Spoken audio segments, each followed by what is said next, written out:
Olá, este é o Cine ICL. Na plataforma do ICL, nós temos mais de 200 documentários entre nacionais e internacionais disponíveis para os nossos assinantes.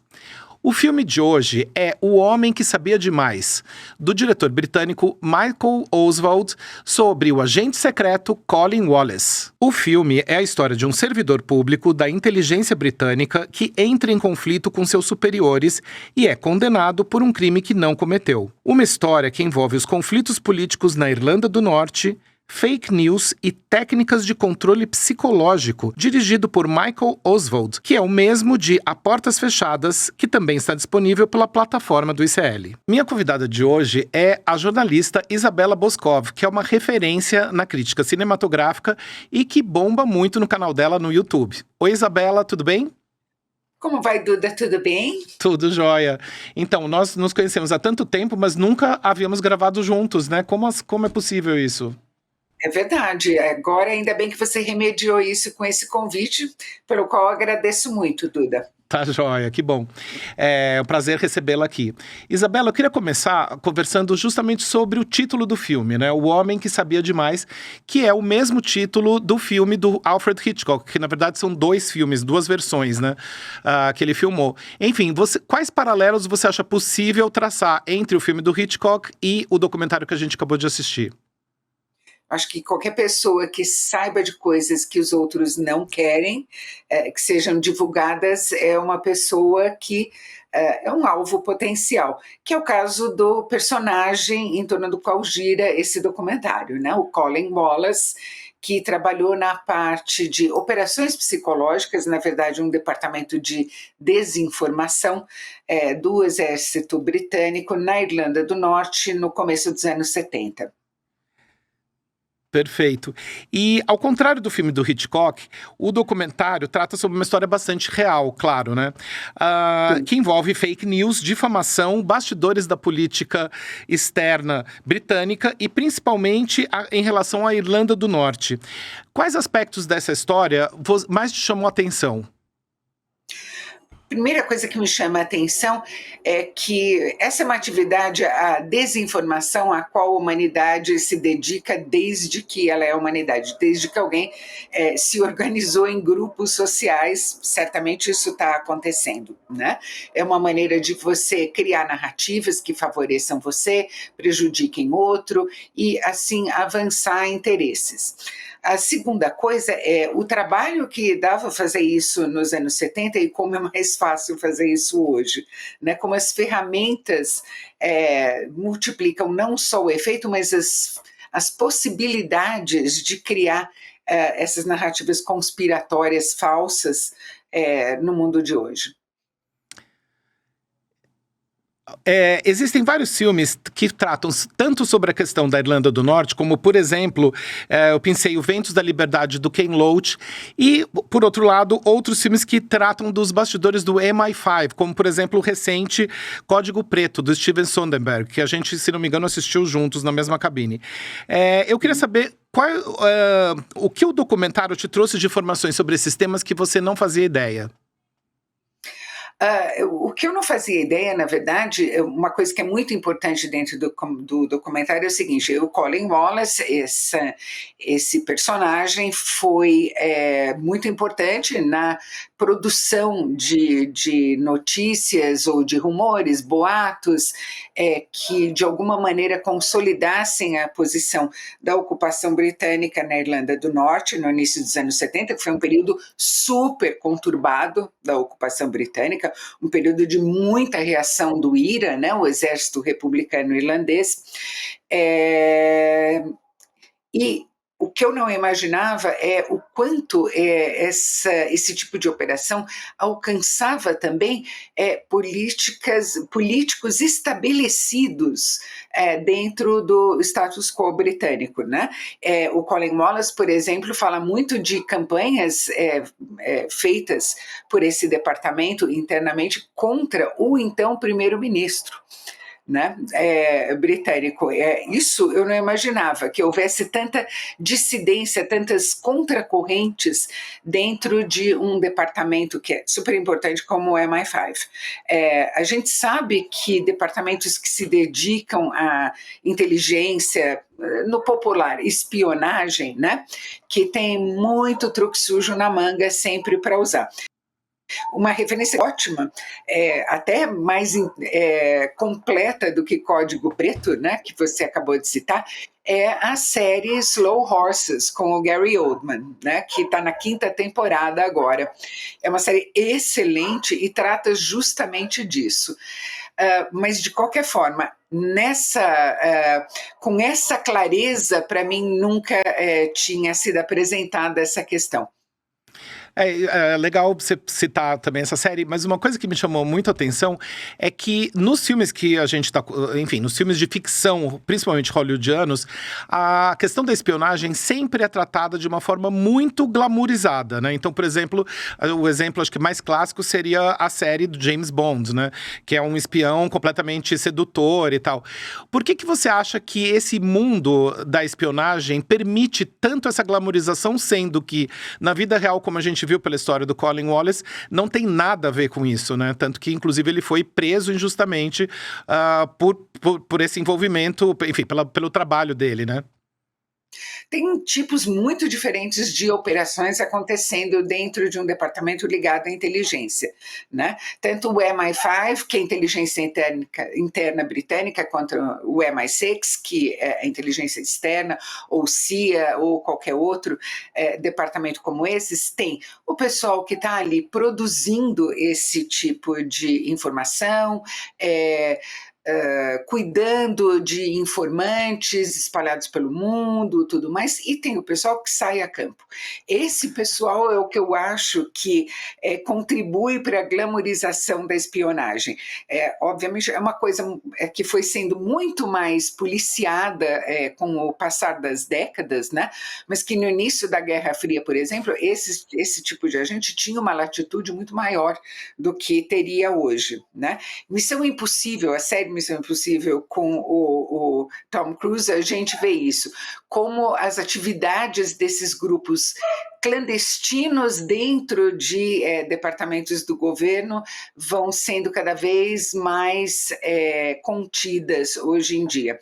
E há quem diga pessoas ligadas à inteligência que digam que isso tem prejudicado muito o trabalho de inteligência. Não tenho autoridade nenhuma para discorrer sobre isso. Né? Agora, o trabalho, 95% do trabalho está sendo feito por pessoas como, de novo, o Gary Oldman, né? Em filmes como O Espião que Sabia Demais, que é a adaptação de um livro do John le Carré, que em inglês se chama Tinker Tailor Soldier Spy. E aí a gente tem 2 dados interessantes. O Ian Fleming, autor dos livros que deram origem à série de cinema James Bond, foi da inteligência britânica, e também o John le Carré foi da inteligência britânica, mas desenvolvendo atividades completamente diferentes. O que o John le Carré retrata com muito cuidado, com muita precisão e em muito detalhe, muita minúcia, é justamente o quanto esse é um trabalho tedioso, é um trabalho de paciência, é um trabalho de cultivar informantes, coisas que demoram muito tempo para dar frutos, né? E o quanto a pessoa tem que ser alerta, porque como se puxa o tapete dentro de um departamento como esses, né? Quantos interesses diferentes não estão sendo representados ali, naquele momento, e o quanto esses interesses podem ser antagônicos em vários momentos. Certo. E é ótimo você citar o filme do Gary Oldman, que é maravilhoso também, que justamente trata sobre esse universo, né? Com certeza. Isabela, um dos temas que eu acho que também é bastante presente no filme é a forma como as fake news são utilizadas para, como se fala, manipular as pessoas, no caso do filme, pelo governo britânico, né? Como você acha que a gente pode evitar as fake news? Quer dizer, essa pergunta um pouco expande o universo do filme, mas como que você acha que é possível evitar as fake news hoje em dia? É a primeira pergunta que eu faço. Obviamente, isso evitar as fake news é uma coisa que depende do indivíduo. Né? É claro que quanto mais escolaridade as pessoas tenham, né? Quanto mais elas possam desenvolver o espírito crítico delas, quanto mais amplo o acesso delas a diferentes correntes de opinião e de informação, né, mais preparadas elas vão estar para distinguir o que é fake ou não e para aceitar o que é fake ou não, porque aí tem um fenômeno interessante. O que as fake news exploram muito é o que a gente chama de viés de confirmação. Você está sempre mais disponível a acreditar naquilo que confirma uma visão sua pré-existente do que naquilo que contradiz a sua visão. Então, eu acho que a escolaridade, a leitura, desenvolvimento de espírito crítico são fundamentais. E isso se dá, logicamente, de indivíduo em indivíduo, né? É uma guerra que tem que ser ganha pessoa a pessoa. A outra parte, que é muito difícil de, como vários países vêm percebendo, é muito, muito difícil de colocar em prática, é a regulação. Né? A regulação das redes sociais no sentido de coibir conteúdo falso, conteúdo enganoso, conteúdo que visa desinformar, que visa incitar, né?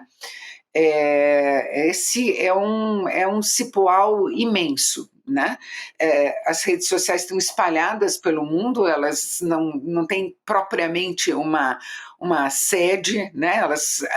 A gente teve um problema enorme com isso, né? De uma rede social muito grande que não tinha representação legal no Brasil, e isso gerou um bafafá enorme, porque tem que ter. Né? Mesmo assim, elas são tentaculares, né? Como é que você coíbe aqui, não coíbe lá? Como é que você faz com que a informação falsa seja barrada aqui, mas não seja barrada em todo o resto do mundo?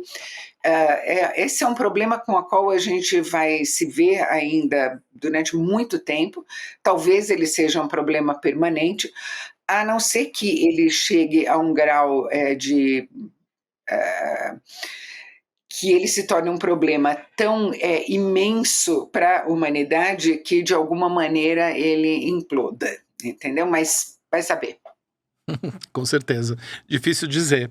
E, Isabela, a guerra psicológica mostrada no filme, né, que faz parte do projeto PsyOps, enfim, no qual o Colin Wallace estava envolvido, me fez lembrar um outro filme que eu tenho certeza que você assistiu, que é um clássico, que é o Sob o Domínio do Mal, que também trata, né, sobre essas operações, essas guerras psicológicas, no caso do filme, que, aliás, também, coincidentemente, tem duas versões, né, dos anos 60 e uma mais recente dos anos 90.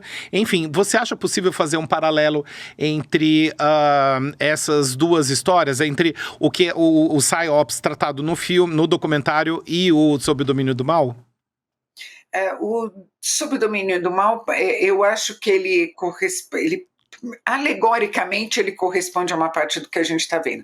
Basicamente é um sujeito que sofre uma lavagem cerebral, ele é o que se chama de um sleeper agent, né? Ele vai ser despertado no momento em que a ação dele é necessária. Ele sofre lavagem cerebral, tudo mais, ele está programado psicologicamente para executar certas ações. Isso é uma espécie de um mito, né? É uma lenda urbana que você possa fazer isso para uma pessoa. Mas lavagem cerebral, sim, isso é o que a gente está vendo. E como a lavagem cerebral, na verdade, é uma coisa mais simples de executar do que nessa versão fantasiosa de Sob o Domínio do Mal, né? Basta você convencer um grupo de pessoas a se isolar completamente de visões diferentes que esse grupo de pessoas tem. E o seu trabalho fica super simples a partir daí. Então, eu acho que tem essa dimensão metafórica, mais até do que alegórica, do Sob o Domínio do Mal, mas esse processo psicológico de você transformar uma pessoa num autômato sem que ela saiba, isso eu acho que não sei, acho que não rola não. Ó, ainda bem, né? Ainda bem, Ainda bem, ainda bem, com certeza. ainda bem. E, Isabela, outro tema que me chamou a atenção também no documentário foi quando começam a surgir as fake news ou matérias publicadas nos jornais irlandeses sobre satanismo. E isso eu achei bem interessante, porque assim, é uma coisa que você acabou de falar de coisas fantasiosas e mitos urbanos, e a Irlanda do Norte tem um pouco essa aura, digamos assim, de ter bruxas, né? Enfim, na Irlanda, eu não sei, tem uma ligação, eu acho, de certa forma, no imaginário, talvez. O que você achou dessa parte do documentário, enfim, dessa questão dessas matérias sobre satanismo? Na verdade, assim, toda a Europa e todos os puritanos ingleses que migraram para o Novo Mundo no século XVII, todo mundo acreditava em bruxa, tá? Bruxa era era uma ameaça constante, né? E qualquer coisa, você ter uma verruga, alguém, a sua vizinha que não gostava de você já podia implicar você como bruxa, porque, né? E por aí vai. O que eu acho curioso, então, é que isso faz parte da cultura, faz parte do imaginário europeu. A Inglaterra teve uma tradição muito grande de acreditar em bruxas, caçar bruxas, queimar bruxas, né? Então, todas as ilhas britânicas, eu quero dizer, nas quais a Irlanda do Norte está geograficamente incluída, né?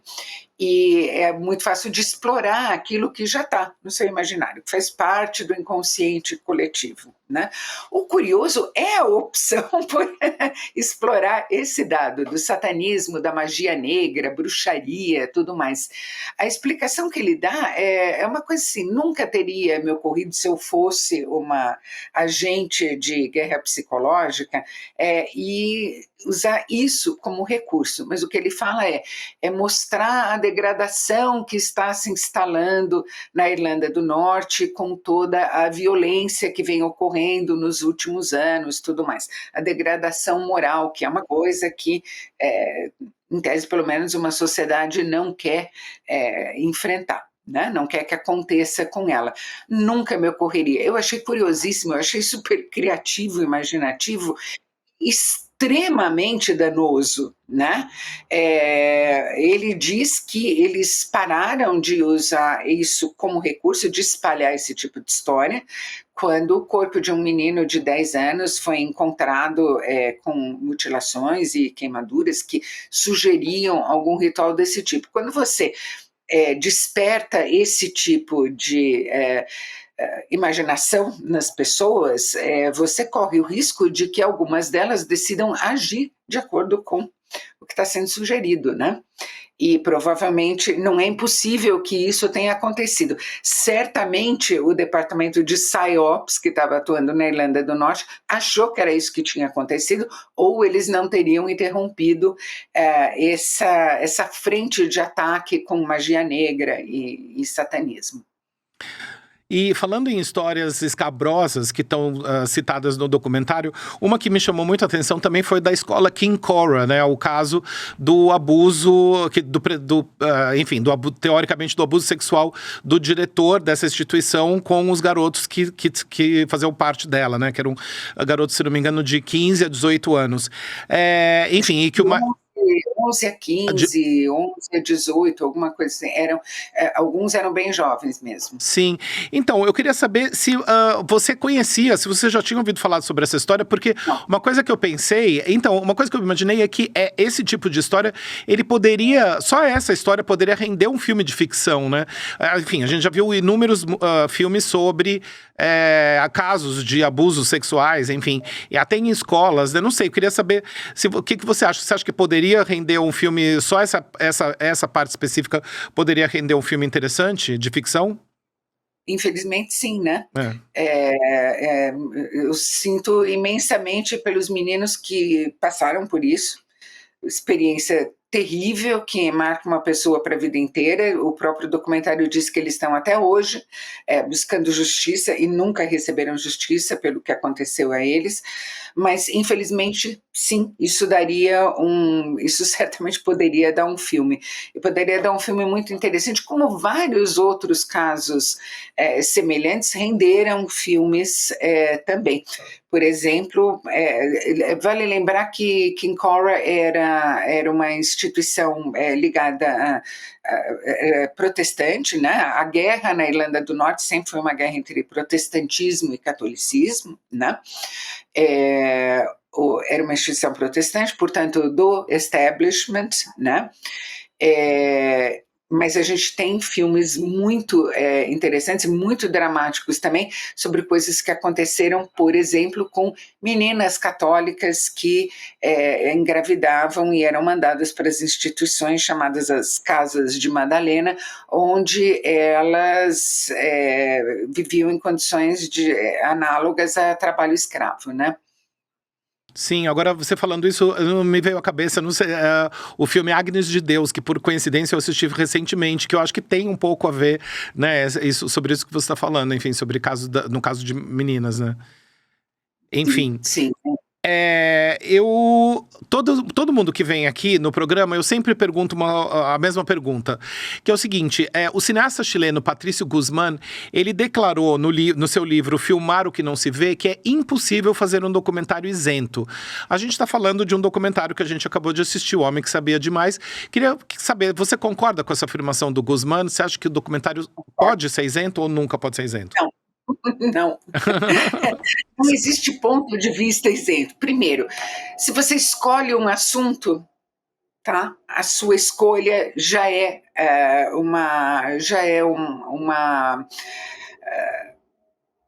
ela já traduz algo que você pensa a respeito do mundo e daquele assunto em particular. A simples escolha de um assunto, né? A gente tem um cineasta muito, muito importante no documentário, né? Que sempre fez o seguinte: ele escolhia o assunto, daí ele punha a câmera no lugar e deixava correr, né? Podia ser uma fábrica de enlatar peixe, podia ser uma repartição pública, podia ser uma instituição para doentes mentais, seja o que for. A tentativa, lógico, era o máximo de isenção, mas não adianta, ele escolheu aquele assunto, então já não existe isenção. Ele acha que aquele assunto é importante, ele acha que tem algo a ser mostrado sobre aquele assunto que as pessoas não estão dando a devida atenção. Então, eu concordo com o Guzmán. O que você pode e deve ser sempre é honesto, né? Você deixar suas fontes muito claras, você deixar a extensão da sua pesquisa muito clara, e nem sempre isso se faz, né? Não vou citar, mas eu sei aqui de exemplos de documentários não brasileiros, mas documentários estrangeiros, que funcionam como propagação de um lado de uma história, né? Sim, não, é legal você falar isso. Eu também não vou citar nomes, mas você falou isso, já me veio à cabeça alguns bem explícita, que tomam um partido muito explícito, né? Isso realmente incomoda quando você assiste um documentário que, pelo menos para mim, que claramente tá tomando partido de um ou outro lado, né? Então isso realmente... Sim. Quando você toma o partido, quando você não é honesto, quando você não tem a disposição de acolher todas as informações que você é capaz de reunir, de acolher todos os pontos de vista, mesmo que contraditórios, mesmo que contrários ao que você imaginou como premissa. Se você faz isso, então você está omitindo. E quem está omitindo está cometendo uma desonestidade intelectual, né? Com consequências no mundo real para as pessoas que estão envolvidas naquele assunto. Com certeza. E é bom que a gente não vai citar nomes, nem os títulos desses filmes que a gente está falando, mas tem vários que daria para falar. Sim. E, Isabela, eu queria que você queria saber suas considerações finais, enfim, sobre o filme que a gente assistiu, sobre O Homem que Sabia Demais. O que você gostaria de acrescentar sobre o filme? Que eu achei extremamente curioso. Eu não sabia da extensão, da extensão e da intensidade com que campanhas como essas são feitas em zonas conflagradas, em zonas de interesses conflitantes, em que a parte mais forte tem essas ferramentas para utilizar e para manipular a opinião pública, para criar histórias que talvez não correspondam completamente à verdade ou não correspondam em nada à verdade, mas que sirvam aos interesses delas, né? Você não imagina que dentro de um governo de um país democrático, civilizado, tudo mais, tanto golpe sujo esteja sendo usado, né? Tem um outro documentário do Michael Oswald disponível na plataforma do CL chamado A Portas Fechadas, que também é bem interessante, você logicamente está convidado a assistir também, que é sobre o sistema financeiro na Inglaterra e a lavagem de dinheiro que acontece bastante em Londres, então também é bem curioso, chama Portas Fechadas. E, bom, é isso. Fala. O mundo é o que é, né, Duda? Pois é, né? As pessoas são o que elas são, não tem jeito. Exatamente, e tem muitos temas para serem tratados nesses documentários. Enfim, temos vários documentários com temas bem fortes que a gente já tratou aqui, mas foi um prazer conversar com você. Adorei, finalmente, agora vamos marcar mais vezes esses papos. E muito obrigado pela sua participação, adorei. Duda, muito obrigada pelo convite, eu adorei também, documentário interessantíssimo, gostei muito de assistir. Que bom, ótimo. Então tá, Isabela, então obrigado, um beijo e até a próxima. Vamos marcar mais, hein? Vamos marcar mais. Um beijo e até a próxima, Duda. Tá bom, um beijão, tchau. Este foi o Cine CL, nosso espaço para discutir e mergulhar fundo no universo dos documentários que estão disponíveis pela nossa plataforma. Até a próxima semana. Até lá. Tchau. Fala, turma. 9 de novembro vou lançar online meu novo livro, É Só um Jogo, e se nada disso for real. Um livro que traz conceitos de filosofia, de física, de matemática e tem um mergulho, né, sobre essas questões existenciais e trazendo todo esse tema de inteligência artificial com as mudanças que o mundo está passando, que ninguém vai ficar igual depois de ler esse livro. Bora todo mundo pro lançamento. O livro vai estar num preço super especial e quem adquirir o livro no dia do lançamento vai ter ele autografado em casa. Abraço.